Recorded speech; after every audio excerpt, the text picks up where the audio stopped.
평소에 항상 웃으면서 중계를 해요. 근데 항상 웃다가 웃음을 잃어버리는 순간이 있어요. 그때가 언제냐면 중계 수수료 얘기할 때요.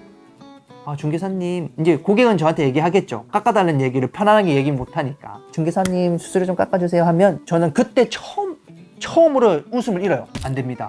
웃음 잃고 단호하게 얘기해요. 주변 부동산에서 중개 수수료 진짜 계속 깎아달라고 얘기하는 사람 많다고, 도대체 어떻게 해야 되냐고 많이 물어봐요. 정답은 없지만 저는 이렇게 하고 있어요. 중개 수수료가 깎이는 걸 보니까 언제 제일 많이 깎이냐면 잔금 때 많이 깎이는 것 같아요. 왜냐? 잔금 때 준비 없이, 예를 들어 임대인의 이체 한도가 체크가 안 되거나 임차인의 이체 한도가 안 늘려놔서 잔금을 못 치는 경우나, 아니면 관리비 정산이 제대로 안 돼가지고 문제가 되거나, 아니면 이사 시간을 잘 확인 못 해가지고 이삿짐이 못 들어간다든지, 잔금날 미리 중개사가 확인을 못해서 중개수수료가 많이 깎이는 경우가 많더라고요. 그래서 중개수수료 잘 받는 방법, 첫 번째는 잔금날 미리 좀 신경을 좀 잘 썼으면 좋겠어요. 기본적인 게 있어요. 이체 한도 체크하는 거 있죠. 예를 들어 전셋집이라고 생각해 보세요. 오피스텔 전세. 전세자가 있어요. 처음에 살고 있는 분. 근데 다음에 이어서 여기 전세 들어올 사람이 있는 거예요. 근데 주인이 이체 한도가 체크 안 늘려놓은 거예요. 살고 있는 사람은 보증금을 받아서 다른 집에 또 전세 들어가야 될 거 아니에요. 근데 주인이 이체 한도를 안 늘려가지고 이 사람한테 전세금을 돌려줄 수 없는 거예요.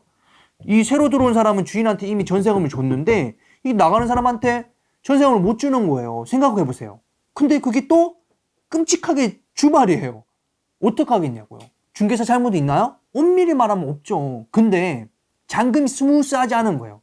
공인중개사가 이체 한도만 잘 좀 체크해놨어도 충분했을 거라 이 말이에요. 중개수수료 잘 받는 방법, 첫 번째는요, 잔금을 기준으로 미리 확인하고 미리 준비하는 거예요. 그리고 두 번째는요, 매매할 때 서류 많이 뽑아주죠. 등기부등본, 건축문 대장, 토지 대장, 토지인계획 확인호, 지적도 이런 거 뽑아주죠. 저는 임대차 계약할 때도 공부 서류를 다 뽑아가지고 줘요. 임대차 월세 계약을 하더라도 전세 계약을 하더라도 공부를 다 한 번씩 설명해줘요. 키포인트, 등기부등본하고 건축문하고 토지 대장하고 소유주 일치 여부 한번 확인해줘요. 최소한이라도 공적 정보를 다 줘요. 임대차 계약. 세 번째는, 아니 어차피 계약서 뽑잖아요.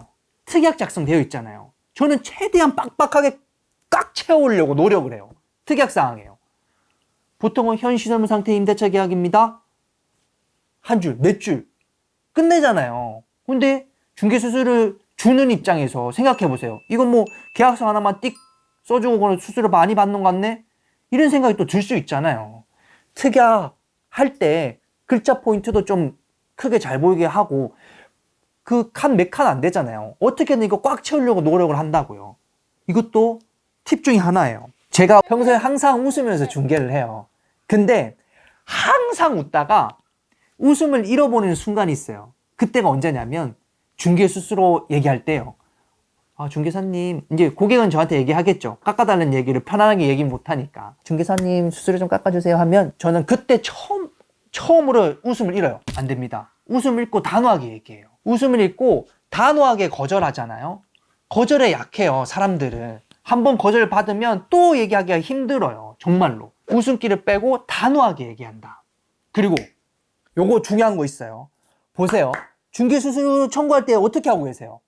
그냥 명함에 계좌번호 입력해놓고 명함 그냥 띡 찍어가지고 명함 그 문자 보내고 얼마예요? 이렇게 그냥 보치세요. 이렇게 하죠. 그렇게 하지 마세요. 중개수수료 청구할 때도 최소한 형식을 좀 갖췄으면 좋겠어요. 확인설명서에 보면 뒤에 중개수수료 산정하는 방법 나오죠. 월세 배급하고 보증금 더하고 오피스텔은 임대차 같은 경우 0.4%예요. 최소한 어떻게 해서 중개수수료가 나온지 최소한 그 형식은 좀 갖춰서 중개수수료 청구하라는 거예요.